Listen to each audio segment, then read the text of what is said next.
and welcome. You're tuned into TMH Daily English News. The headlines today include the U.S. Secretary of State has pressed Ethiopia to address an impending humanitarian disaster within the Tigray region. Clashes have triggered by the attack on the Muslims in Gondar have also spread to other parts of Ethiopia. And this ongoing siege currently on Tigray has increased women's vulnerability to sexual exploitation. The U.S. Secretary of State has pressed Ethiopia to address what he called an impending humanitarian disaster within the Tigray region. In a phone call with Prime Minister Abiy Ahmed, Anthony Blinken voiced his concern about the deteriorating humanitarian as well as human rights crisis within the country, including the rising fear of famine. The spokesperson of State Department, Ned Price, had this to say. The Secretary did have an opportunity today to speak to Prime Minister Abiy. The message he conveyed, and we read that out, but the message he conveyed is one that we have made at many levels in recent days. We remain, of course, committed to building an enduring partnership with the Ethiopian people, and we remain committed to the territorial integrity and unity of Ethiopia. All that said, we are gravely concerned about the deteriorating humanitarian crisis in Tigray and the reports of human rights abuses, violations, and atrocities that have emanated from there. This administration has encouraged international partners, including the AU and regional partners, to work with us to address the crisis in Tigray, including through action at the UN and other relevant bodies. The Secretary of State also asked Eritrea to pull out its forces in full effect and verifiable manner as well. Blinken said forces from Eritrea and the neighboring region of the Amhara are contributing towards the growing humanitarian disaster and committing atrocities and human rights abuses of the unimaginable manner. Clashes triggered by the attack on the Muslims in Gondar has currently spread to other parts of Ethiopia. The attack on Muslims in the Amhara region has today spread to Debark, bringing the total number of mosques burned down to more than 10 total. This has created outrage among Muslims throughout the country, leading to attacks on churches in Warabi town and the southern nations and nationalities and people's regional state as well. Muslim communities in Ethiopia blame the Amhara vigilante group Fano for orchestrating the attacks, adding that the Abiy Ahmed's regime is also fanning these religious clashes. You're currently tuned into TMH English News, and we'll be right back after this short break. We used to have a family, school, hospital, food, peace and freedom, but now we have none of them. I don't know where my parents are. I really miss my sister. Where is she? I want to know where my dad is. I miss my mom. I don't see my brother. So, people of the world, we are part of you. Please, we need your help. We have a dream. We want to make the world a better place for the people like us. Please, give us your hand. We are Tigrayan people. We are part of you. Act now.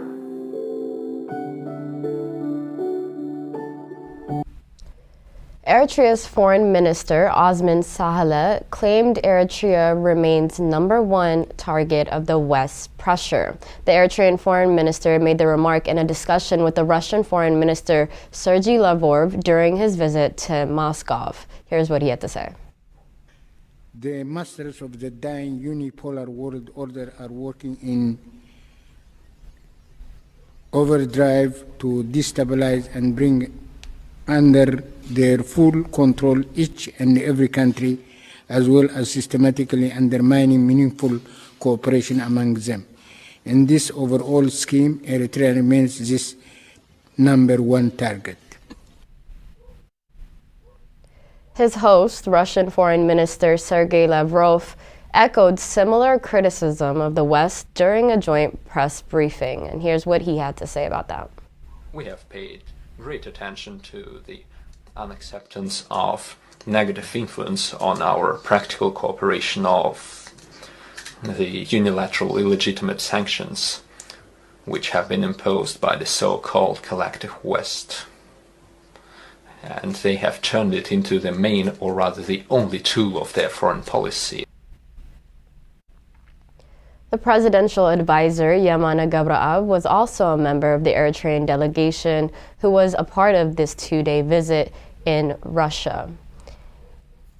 The ongoing siege on Tigray has increased women's vulnerability to sexual exploitation. An article published by Addis Standard details multifaceted effects of the systematic destruction of Tigray's health services, as well as the siege on women. It particularly highlights how the ongoing siege has increased women's vulnerability to sexual exploitation. The article indicated women and IDPs especially are at risk. An ethnic cleansing campaign in western Tigray has led to massive number of displacement and persons, of which close to half of them are in fact women. None of these IDPs are able to access food or even other essential goods. What little was available, and many IDPs chose to sell in exchange for food in the early days of the siege. The article indicated that now women are being forced into prostitution and child labor, simply the order of the day. Adding the lack of or separated sleeping corridors for women and children in those overcrowded IDP camps is sure to increase women's vulnerability to sexual violence. And again, according to the article, the impact the destruction of health facilities has had on women and the capacity to access sexual and reproductive health care is quite possibly one of the most aggressive in reversing gains for women's reproductive rights in this 21st century. Referring to the implication of discontinuation of telecommunications and banking services on women's reproductive health, the article indicated that many women are going without medical treatment due to the financial reasons or simply because they're not able to reach any health professionals in time. And added also, neither aid organizations nor government are able to track or formulate and respond to the needs currently on the ground. We're going to take another short break and then we'll be right back after this.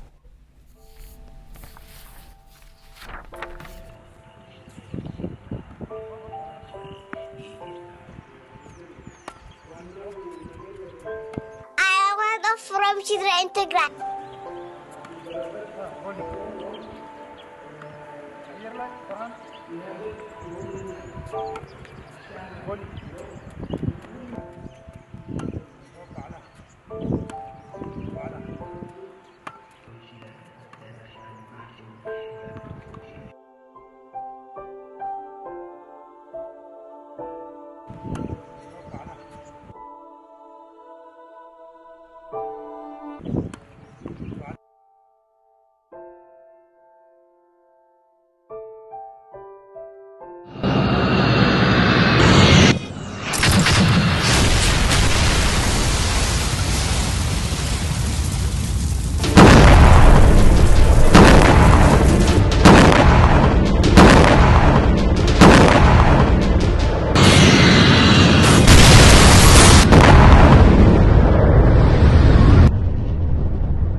عارف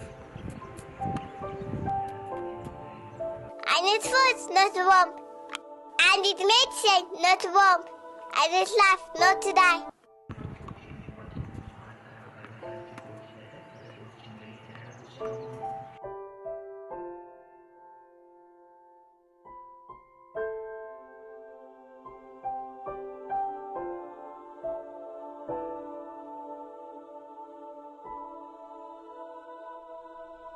Please start with me. Please start with children in Tigray.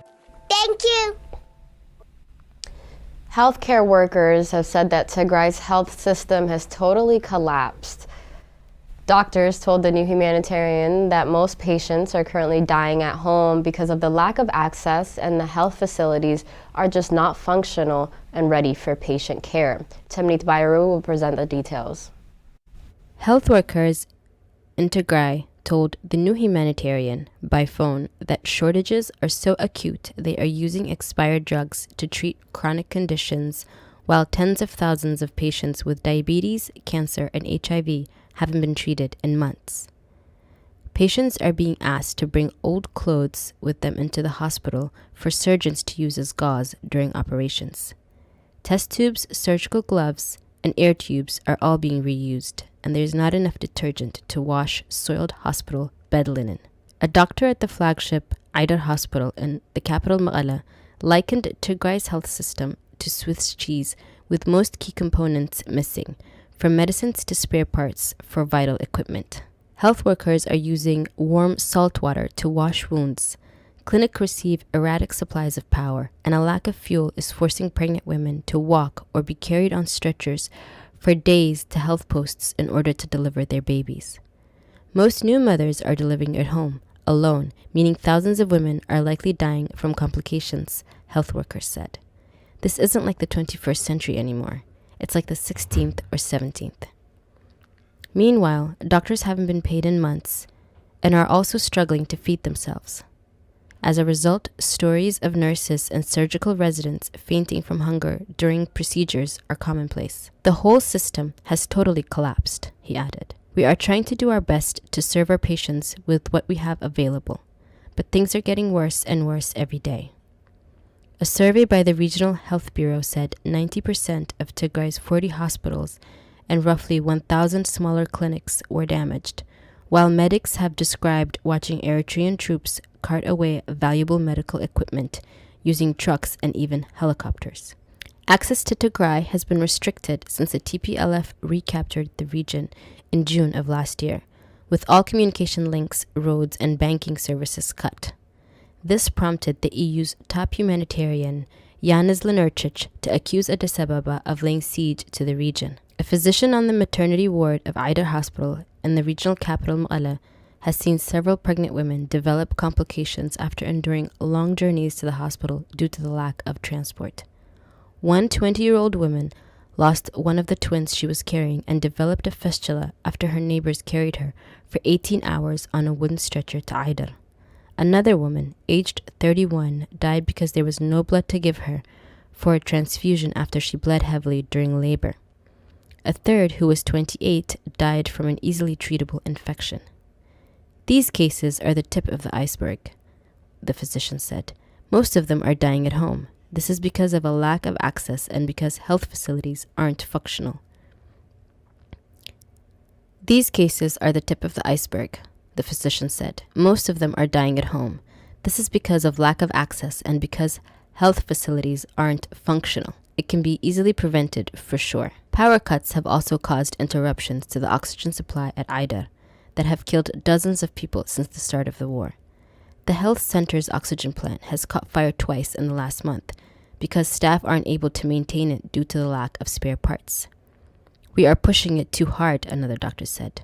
Sometimes it stops for a few weeks, and when that happens, we have to beg for oxygen from factories in the city.